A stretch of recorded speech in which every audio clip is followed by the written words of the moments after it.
This podcast is part of the Treksphere Network. To find more Star Trek-related content, visit Treksphere.com. So as you know, this is the Measure of an Episode, where it is our continuing mission to explore what makes Star Trek proper Star Trek and not just quality or crappy TV. But did you know... I'm Jonathan. I was waiting for a question. Like there was a question behind all of that. Nope. Nope. It was just my aside before I got to who I was. I see. Got it. And the criteria by which we judge these episodes, number one, is there science fiction inherent to the plot? Number two, is that science fiction novel or unique in some way? And number three, is there a moral or ethical dilemma presented by the plot or to the characters?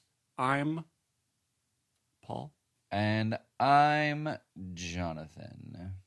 Let's see what we're watching next. But you already knew that. All right, so I'm pulling up the details. All right, this week we watched the Enterprise incident. I'm not really, it's so funny, like the episode's the same. The way I find it is basically the same, but now that it's not on Netflix, I'm like, yeah, let me just pull up the blurb. So it says, I mean, maybe because there's no mystery in it. Oh, the Paradise Syndrome says Kirk loses his memory and begins a life in a native village. Like, which I guess that speaks to the fact that it is, in fact, some sort of transplanted Native American village to some other weird, distant planet. That blurb proves it. Well, yeah, they even say something about it, how like they are genetically part of some tribe, like at the very beginning, way back in the day when we watched it. But why don't they say how? Well, like, right. That's the most interesting part of the episode. And no, instead we have to see Kirk put on brown face. Yeah. And grow out his mutton chops, and we get to have non-captain's log voiceover narration. Well, it's all like it's post-dated. Like he's leaving logs of the days after he gets back onto the ship. Right. Should we talk about that one again? No, I did enjoy this episode. But it's very hard to watch at 60s pace rather than 1.5 times. God, I know. So the blurb says Captain Kirk becomes chops. in this episode too. That's right. Maybe he was just trying something new this season. He was like, "Can I please have mutton chops?" Got to speed that guy up somehow. I will say that I went to Amazon and I specifically requested. I navigated through the labyrinthian UI that is the Amazon app, and I asked them explicitly, please give me the ability to watch episodes at 1.5 speed, please. Oh, I see. Okay, yeah. So you watched it on all of Amazon. Our listeners, this is including you, Jonathan. Go to Amazon and request for Prime Video the ability to watch at multiples of different speeds. Well, and Hulu, and probably Paramount Plus, too. Yeah, everybody. I think Netflix is the only one that does it. And I thought it was stupid when I heard that Netflix was doing that. I thought it was going to be, who's going to do that? You're watching a movie. You're not listening to a podcast. And it turns out you would do that. Yeah, I do that. Me. So here's the blurb, and actually I kind of enjoy this one. Captain Kirk becomes increasingly erratic and orders the Enterprise into Romulan space, where the ship is captured by a beautiful Romulan commander. Whose name they never tell us because it doesn't matter. Wasn't she tall? Was that her name? Tall? Like T, A-L-L? Well, T-A-L, but yeah. Oh. Is that her name, really? I thought she just whispered it into Spock's ear, and that was all we got. Oh, no, that was her first name. Yeah, that was her first name that we never got. It's not just T? T. What if it was just T, and the length of time it takes her to whisper it into Spock's ear is why he chooses not to join her? He's like, T. He's just waiting for the end of it. Well, he says something about it being a very lovely name, but mediocre to a soldier or something like that. Something like inappropriate for a soldier? Like, what does that mean? I guess that's why she whispers it. Don't tell anybody. Yeah. I'll lose credibility. Like they can't pull up her military records in the Romulan Empire. So I guess Captain Kirk is someone who always becomes increasingly erratic. I'm getting that. I feel like in the last 3 episodes of TOS that we've watched, that's been the MO. Right. Yeah. And here we are again. Right. Once right. again. Yeah. What was... there was the... just in... Of the episodes we've watched, it seems to happen more often than not, because there was that other one with his obsession. I mean, just all of them. Like the space loogies, the erratic of What was the name? Yeah, what was the name of that? Operation Annihilate, and not Where Silence Has Lease. What's the Conscience of the King? That we just did last week with Jeremy. That's right. Yeah. Or no, a couple weeks back. We'll get it right. Right. We'll get it right. Yeah, it happens a lot. And it even starts off with a kind of rare bones A medical log. Yeah. Medical log, yeah. Where he's complaining about Kirk behaving more erratic, and I feel like this happens all the time. And I always feel like it's in vain, because whenever he is erratic, there's always some plan behind it. Right? Mm-hmm. It's never that he's actually becoming erratic. It's that there's always some plan but that he never tells anybody. And again, this happened again in this episode, where there is a plan that even Spock is in on, but there's really no reason why they wouldn't tell the crew. Right. Except for the fact that if they told the crew, then we would have to know as the audience, and that would ruin the whole surprise 48 minutes later. See, which, again, like, they could just not tell us what the mission is. Well, they don't. They just show no, not Spock. Right, but what I mean is the crew could know, like they don't need to talk about what their mission is. They can just have their mission.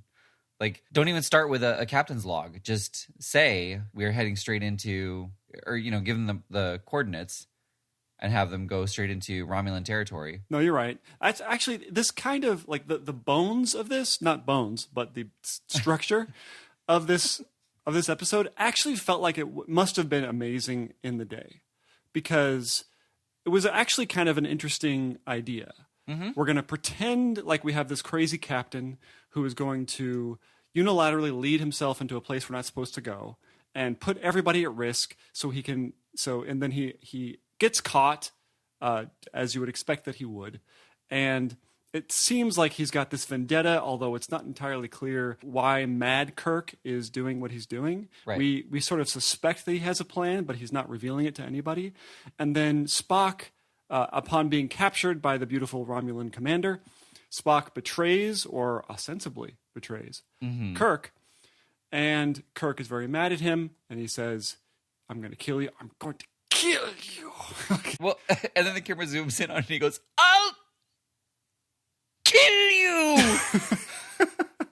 And I looked down, I was like, am I watching this at 0.5 speed? What happened? For like a second. And then we realize that the Romulan commander kind of knows who Spock is, but doesn't know that he's Vulcan, but has heard of Spock. Like, she's familiar with him, but not familiar with him, I guess. It's like, she even intimates, like, well, there are certain people on certain ships who we know about. But, okay, who is that? You didn't know who Kirk was. Right. But you knew who Spock was, but didn't know he was a Vulcan? They just got the redacted information. Right. Just a page with black lines on it. Yeah. Which I know could describe writing as well. A page with black lines is writing. It's the page that you write on. But so I was saying that it is kind of an interesting plot that there's this whole planned subterfuge, and we're kind of let in on it, kind of a la Ocean's 11, where we know what they're kind of trying to do, but the details are going to be revealed to us as they're doing it, right? Type of thing. Mm-hmm. The fun heist movie. And this felt like that. It just was way too long. It was like a half an hour episode, or I guess a regular length episode, that was 50 minutes or 20 minutes too long. And if they had cut out all of the talkie-talkie stuff that ultimately doesn't matter at all, we get no insight, especially with Spock and his potential lover, the Romulan commander T'Al. But we don't get nothing really is, we don't learn anything about that. It's just sort of romantic talk. Right. But I feel like this must have been fun back in the day before we knew what pacing was, or we had, I should be more fair, a modern sense of pacing. Well, yeah. And I mean, what is nice about this episode is it's not handled very well, but there are reveals as the episode goes on, like right. I mean, kind of what you were saying, but just that each commercial break revealed something new. And, it wasn't handled in a way where, like, oh, I think Operation Annihilate. Yeah. Where they're trying to figure out what's happening, and the information is being revealed in a way that it didn't require script writing to have it be hidden from the audience. Do you get what I mean? Right. Yeah, they were being coy with the audience. Yeah. I guess In this episode. In this episode. Yeah. And I always like it when the plot is revealed to us and not explained to us before they go and do it. So they were doing that really well. Yes. There just wasn't enough meat. I mean, it's sort of insulting. I'm starting to understand why women maybe don't like this show so much.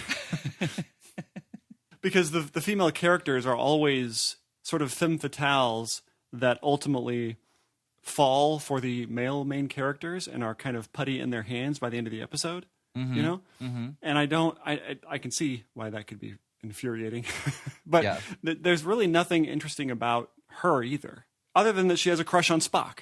Right. Isn't that interesting? Because there's nothing interesting about Spock.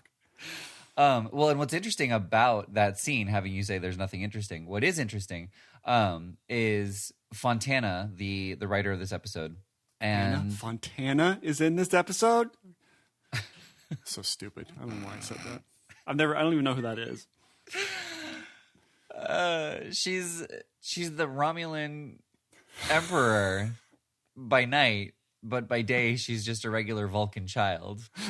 Is that the plot line to Hannah Montana? I have no idea. Is Hannah Montana just the character, or is that actually her real name? No, Hannah Montana's the pop star character, and Miley Cyrus is the actual person. Oh, that was Miley Cyrus? See, this is why I should have made the joke, because I have absolutely no idea who it is. But you just heard Fontana, So, anyway. So, Fontana, Nimoy, and Linville was the guest star's name, the Sub-Commander Tall. She, I hope we are talking about the right person and we're not getting the character wrong. It doesn't matter. I mean, are we wrong? Go ahead and tell us, listeners. Really let us have it. Any email at all. Yeah. TheMeasureOfAnEpisode@gmail.com. Yep. Love to hear from you. Anyway, they all went, because the direction was that when Spock was alone with Tall and they were drinking, like, he basically became Kirk and he took her in his arms and just showered her with kisses. And they all three of them, the writer, Spock, and Tall, went to Gene Roddenberry and they're like, no, like, this is completely uncharacteristic of what Spock would do. And Gene Roddenberry is like, this is the romance scene, like, this needs to happen. And Nimoy was basically saying, like, I refuse to do it that way. It needs to be more alien because we're both aliens. Well, it is kind of true. I actually felt that when I was watching the scenes where they're supposed to be kind of flirty. Right. Juxtaposed next to when Kirk kind of does this in The Conscience of the King, where you're just feeling like, ugh. Right. Like with Spock, it felt like, oh, this is what it looks like when two people with no emotions flirt with each other. Right. It's not even nerdy flirting where it's like, oh, did you like the Star Trek episode where Kirk? It's like not that. No. It's just like, just plain emotionless talking where the things they're saying, you can tell are supposed to be kind of indicative, or they're supposed to be innuendo somewhere in there, but you can't find it because there's just they're not hitting any of the words. Right. Unlike, again, going back to Conspiracy of the King. Much better name. Conscience of the King, yeah. Everything Kirk and the lady said was innuendo. Right. Everything. Yeah. And you felt it. But yeah, I felt that in that they made a huge change. And yes, they are right, but all it did was make it boring, I guess. I mean, but also I can't imagine that the scene would have been any better with Spock like kissing every inch of her skin. No. It would have been interesting if the Romulan commander, Ta'al, if she managed to break down the Vulcan veneer of Spock and bring out the human part of him. So at the beginning of the episode, he's all Vulcan. And by the end of the episode, it takes everything he has within him to not just give in to the human part of Spock. That would have been cool. Yeah. Yeah. I mean, they had enough time, clearly. Right. They had 50 minutes. 50 minutes. I can't tell you how depressed I was when I was watching this. So And Amazon, no, I don't know if this happens in Netflix, but in Amazon, you look down and there's two numbers, one on the left-hand side of the status bar and one on the right-hand side. And I looked to the right-hand side. I'm like, how long is this episode? Because I thought it always gives you how long the episode is on the right, and that doesn't change. And I saw this episode is 32 minutes. Great. Good job, Star Trek. Right. And little did I know that 20 minutes already gone by, and there were 32 minutes left. Right. Well, and you're looking at the 32, and you're looking at how much time has passed, and you're like, I only have 12 minutes left. That's great. I know. I feel like kind of a fraud that we're doing a Star Trek podcast where I don't think I like the original series that much. I do. I like the original series, and I like this episode. I don't think it was proper Star Trek, but I did like this episode. It's just because it's a 60s pace where things are just, they move slower. It is just very hard to settle down and watch. I think also like without the commercial breaks where you do get a chance to just kind of reset and get back into it. So Star Trek, the original series, the show that makes you long for commercial breaks. Yeah, or just, makes you yearn for the 1.5 speed. Yeah, maybe that's what it is. I think maybe I do like it. Maybe I'm with you. I do like it. I just wish that the 60s pacing could be sped up a little bit. Yeah. That could be what it is. You're right. You're right. Although, we do have a little bit of discussion to have about this because there are little bits of science fiction peppered out through this episode. I don't know if it's enough. We might be fighting about that again. But there are a couple of things. There are, but this was basically just going into enemy territory and stealing their new MacGuffin, whatever it was. It was very heisty. Yeah. That didn't really... I mean, okay, so there's a couple of things. Number one, it's more of an irritation than science fiction. There's a fine line between those two. Really sure we're going to argue about that? Okay. Yeah. Again, we've talked about this before. The Romulans want Kirk to surrender the Enterprise. And the sub-commander says, we'll give you one of your hours to decide. I feel like this is just an example of how they had a potential for science fiction where why isn't there some sort of universal time that everybody uses? Like the Planck's constant, or the rate at which ammonium decays. Like we use that as our time base. Not everybody saying 1 hour, well, what do you mean? Our planet is 5 times bigger than yours, and our, like that doesn't mean anything to anybody. But it rotates 3 times faster. I mean, it makes sense for the Romulans and the humans to not have the same time because they're at odds with each other. Like there would not be a universal time between them. I could see there being a universal time within the Federation, but not. Yeah, you're right. Yeah, You're like right. the Ferengi wouldn't have the same time. The Romulans wouldn't have the same time. Cardassians wouldn't have the same time. But it would have been nice if they said, this will be in 1 hour. Oh, sorry, that's 2 hours and 40 minutes of Earth time. He's doing a quick calculation. Yeah, it's like the impossible calculation of converting Fahrenheit to Celsius that people seem to be able to do. Right. Yeah, which you never question them. Like. You say it with enough confidence, you're like, wow, they're really good at that conversion. Let's see, 12 degrees Celsius, that's 179 Fahrenheit. And he was like, okay, yeah, that sounds right. You said that with confidence. The only two that I know are 0 and 32 and 100 and 212. And I think if you say negative 40 degrees, you do not need to indicate Celsius or Fahrenheit because that's where they meet up. Well, I mean, then it wouldn't matter negative either way. Well, they don't meet up positive and negative. It's just negative. And what? Why? No, that doesn't make sense. It's weird. It's No. weird. I know. Well, this is what happens when the conversion includes the fraction of 9/5 Right. or 5/9 or whatever it is. Well, that's what I'm saying. It depends on which way you go. And that's the thing that I don't know. Like, I know that it's 5/9 and I know that it's 9/5 and I know that it's adding 32 and I know it's subtracting 32, but I don't know how they're paired up. Yeah, and we never will. Nobody does. Right? Nobody It's knows. impossible to know. Yeah. Anyway, I just wanted to bitch and moan about that because it seems like when they're saying things like Caprosian meatloaf, that they would have some sort of stand. They would say, I guess by them saying your hours, they're outlining that we are alien and you are not. Right. But when they never say, like, we have 1 Romulan hour, Oh, sweet. Well, let's go to Risa. We got plenty of time. It'd be funny if you have 1 Romulan hour to decide. And then it goes, boop, boop. Your time is up. Right. We gave you plenty of time. How have you not discussed this yet? What have you been You're doing? standing in the same place. Have you not moved, sir? Yeah, I mean, all the connections in this episode were very tenuous. Sorry, but you were talking about the sci-fi stuff. Keep going. Okay. So what else? I have it in my notes. What happens? All right, while you're looking that up, I'm going to tell you what the writer thought of this episode, which I think is... Okay. I just think it's perfect. She said, overall, it was not a bad episode, but I did have a lot of complaints about it and things that weren't approached or handled right.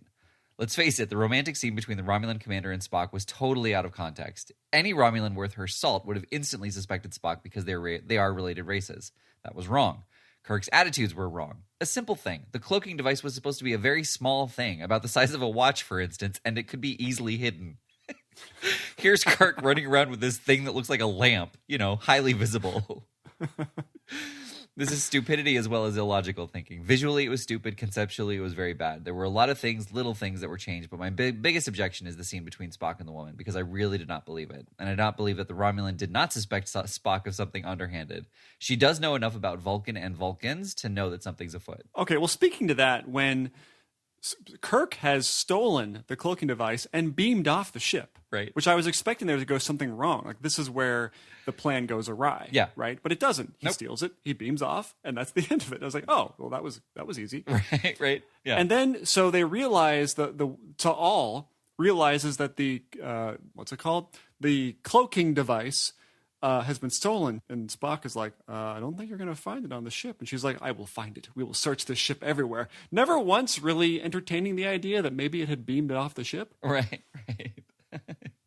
Wait, why are you saying I won't find it? What do you know? There's only space outside, unless he's walking around outside.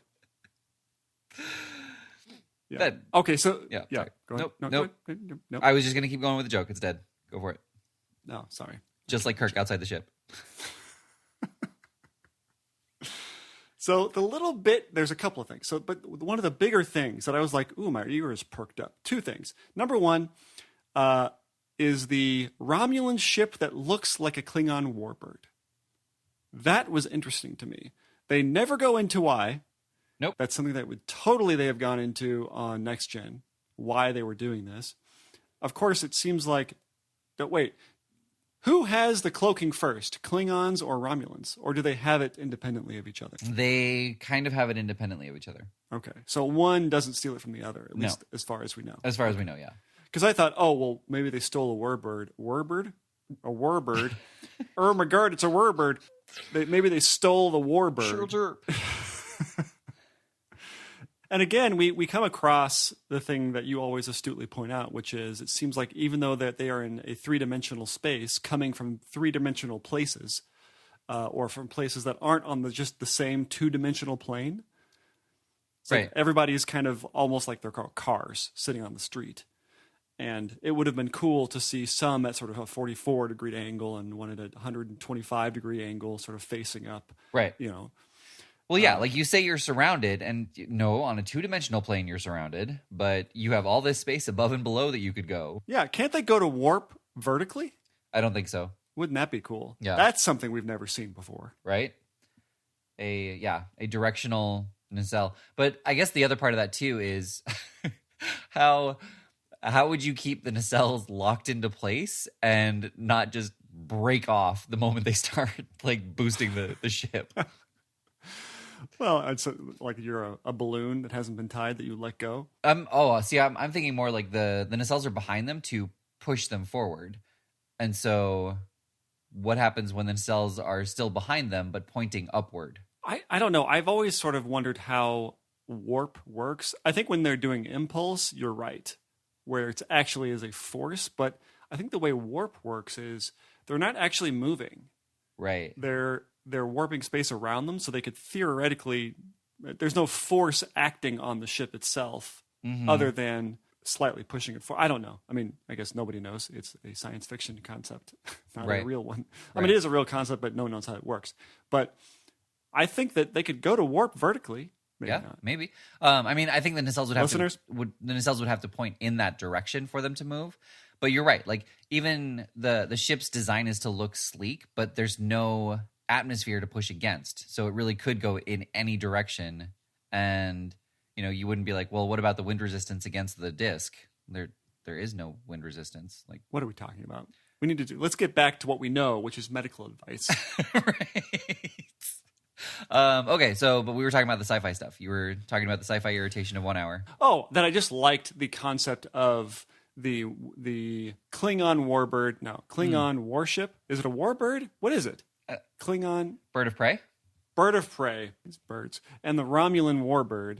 They sort of a melding of those. That was interesting. It's like I want more, but they never gave it to us. And the second thing was I loved it when they were trying to beam at the end of the episode. 49 minutes into the episode, it finally takes off, and they're trying to beam Spock back on board right before they execute him, and he's giving his speech. And they can't beam him off because Kirk says, there's only one Vulcan on the ship. How can you not find him? Right. And Chekhov, it was nice to see Chekhov having more than just a couple of lines. Having a moment. He says, Romulans and Vulcans are almost identical, so it's very difficult to tell. Right. That was like a little bit of like, oh, that's interesting. Why did they split off?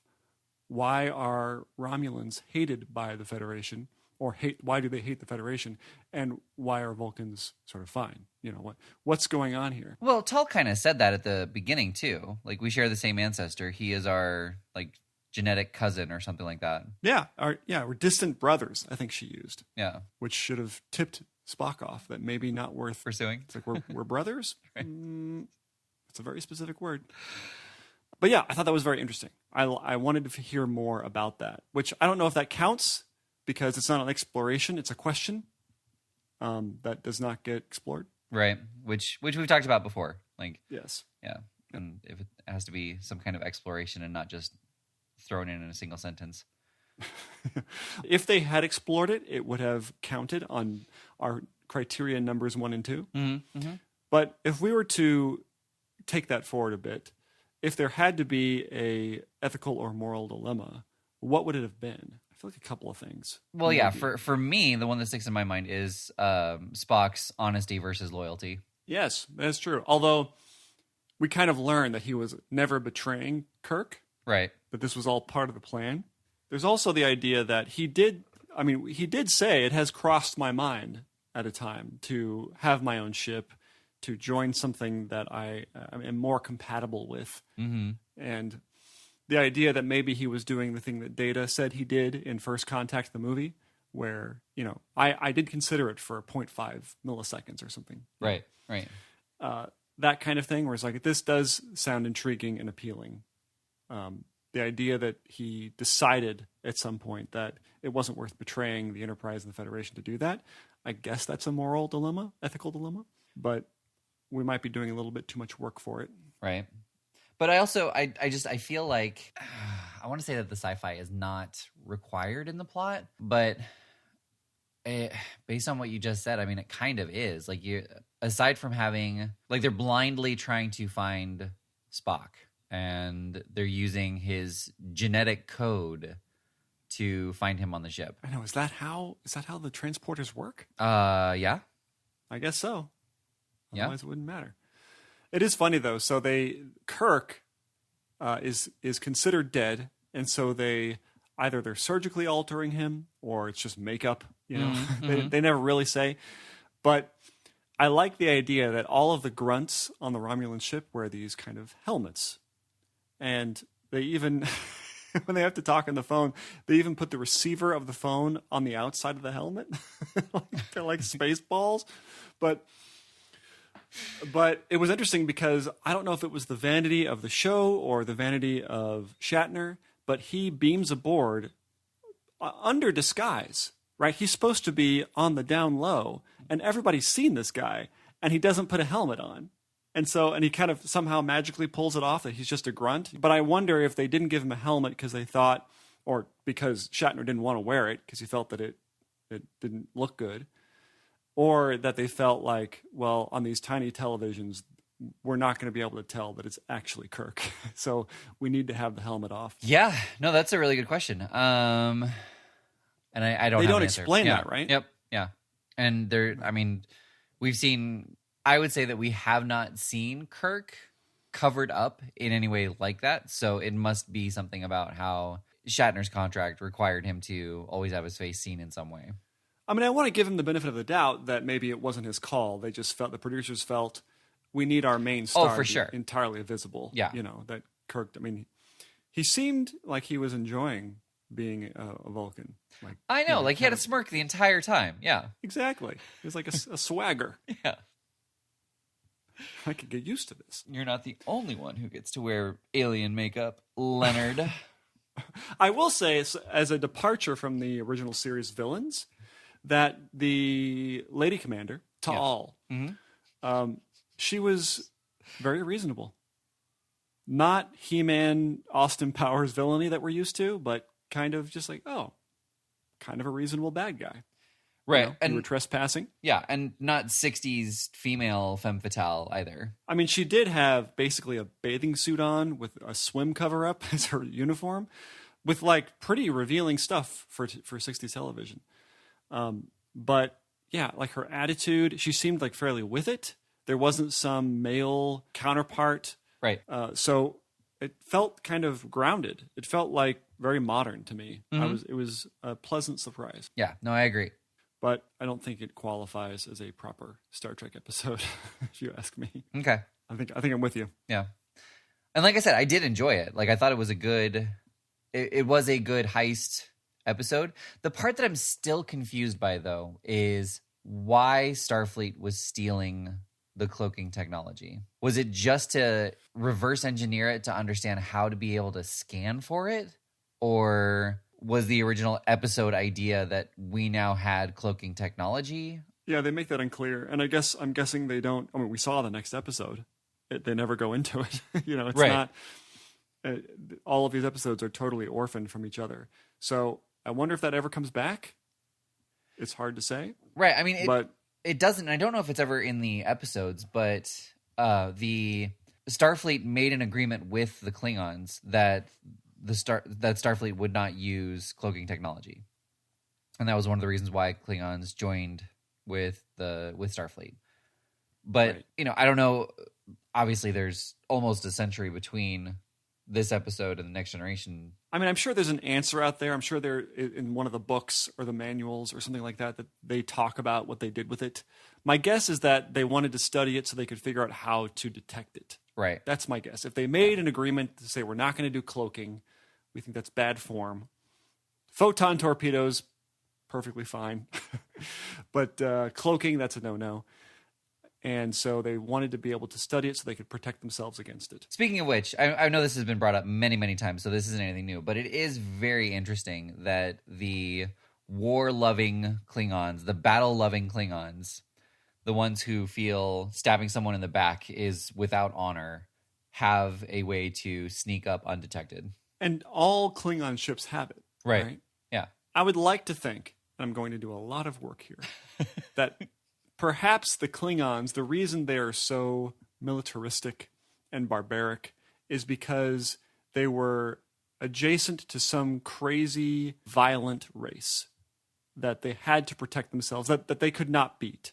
That they were this other race that was so technologically advanced that they had no matter how much strength they could muster, how much bravery they could muster, they were never going to beat them. And so in order to give themselves an edge, they developed this cloaking technology just to even the playing field, also known as level the playing field. and that's why they have it. Right. I mean, and you could simplify that even more, but just by saying that they love the battle and they want the fight, and so they have to hide themselves to get into the middle of things because they always expose themselves once they're there. Well, and you have to look at it like this too, that even having a blaster is kind of cowardly if you want to take it that far, right? Mm-hmm. You should only really be killing each other with your bare hands or with a batleth. That's the only honorable way to do battle is with like an element like that. Mm-hmm. And that even so the idea that you're even on a ship, you should be taking on another ship just in a spacesuit with a batleth. Or just coming up and saying, like, we challenge you to hand-to-hand combat. Right. I'm not sure what that means. Fire photon torpedoes. Just in case.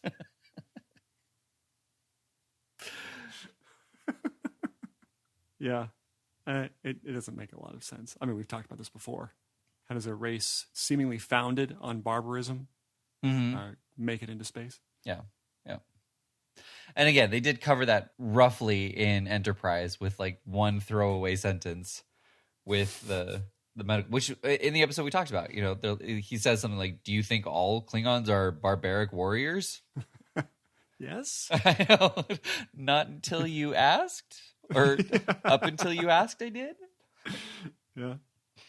Because you all are, all of you, even Worf, who didn't grow up as a Klingon, is still a Klingon. Mm-hmm. He's the perfect example of nature versus nurture. Well, they're just genetically angrier. Like, B'Elanna is the same way. She's half human, and I think she was raised in a human family, or at least, I actually don't know. I don't know if she was raised by her parents or if she... Do they ever explicitly say that her temper is because she's half Klingon? Or does she just have a chip on her shoulder? It is said several times that her Klingon anger, or, you know, her Klingon temper is clouding her mind or her judgment or making her have issues. But, you know, that could also be that it's been her crutch her entire life. Right. She kind of leans on it. It's like her thing. Yeah. But the thing about Klingons, though, is when they're not doing battle, they're actually quite jolly. Mm-hmm.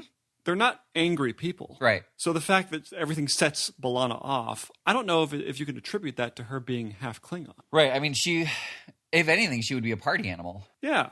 Yeah. That's a good point. Absolutely. Maybe that's the battle going on inside. She's mad that she has to split the difference. Well, she's mad that she can't party all the time. That's where the temper's coming from. Yeah. And that's why this isn't a proper Star Trek episode, because B'Elanna is mad about being Klingon and can't party. Yeah, mad about not being able to party. I've been Jonathan. All right, well, we said everything we can say about this episode, right? I think so. Yeah. I mean, not proper Star Trek, but I really did enjoy the episode. No. Yeah, I mean, I wanted to see the modern version of this. I wanted to see, I guess, once again, I want to see the next gen version of this, where it's a bit modernized and it feels a little bit more, I don't know, just less 60s-esque. Right. Right? Yeah, I mean, I think we will. I think the episode with Spock is very similar to this. Unification? Yeah. Parts 1 and 2? Mm-hmm. I'm not positive, but I think so. I mean, we'll find out soon enough. Or not soon enough. We will find out sometime in the length of this future podcast series. Yep. All right, let's go see what we're watching next. Okay. Star Trek Enterprise. Season 1, Episode 6, The Andorian Incident. When visiting an ancient Vulcan spiritual temple, the crew of the Enterprise discovers that the monastery has been overthrown by Andorians, an alien race with a history of... And I don't know if... So it's cut off. I get a ... ellipses. Oh. Here. And I don't know if that's the end of the... Oh, here we go. I just have to scroll out a little bit. Fighting with Vulcans. A history of fighting with Vulcans. I kind of wanted to leave it with a history of... Right. That's it. Wait. We'll find out. So say yours again. Now that you have the whole thing. When visiting an ancient Vulcan spiritual temple, the Not crew even of the Enterprise close. discovers Okay. that the monastery has been overthrown by Andorians, an alien race with a history of fighting with Vulcans. So mine is Archer, Trip, and T'Pol make first contact with the suspicious and militaristic Andorians while helping to reveal the secrets within the ancient Vulcan monastery of Pajem. Wow, those are two different episodes. Right? Huh. That'll be fun to see which. Maybe this is our new game. Which one's more take accurate? Yeah, which one's more accurate? I love it. Cool. All right. Well, let's go right. watch it. See who's right.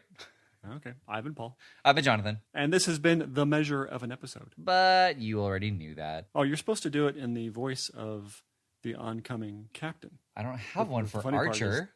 Yeah, how do you do it with Archer? But you already... Nope. But you already knew that? Like, it's sort of, he's kind of, yeah, how do you do folksy? You know? Right. But you already knew that. That's too earnest for him. Way too earnest. But I mean, that's he's like the scolding dad. You know, you're like, yeah, I'm sorry. Yeah, I shouldn't. yeah, but he's like the dad you don't really care. Like, you know, it's like, yeah, okay, whatever, dad. You know. I mean, so we have Picard, we have Kirk, We have all Cisco, except we have Janeway. nobody can do it. That's why the show failed, right? because no one could impersonate them. Yeah, but you already knew that. but you. It's got to be a question. Like he's disappointed. Like he's asking the question. Well, there's why there's the unspoken. Didn't you? You know. But you already knew that. Oh boy. That's the only way to do a Scott Bakula impression. Right. Is you put an oh boy at the end of it. Yep. It's like, oh, I know who you're doing. Yes. Yeah, I got it. All right. All right. Well, We got 3 or 4 of them, so I think we're good. Let's go watch it. I think that's a good start to our new closer to the show. It's very succinct. I like it. Really planned it out well.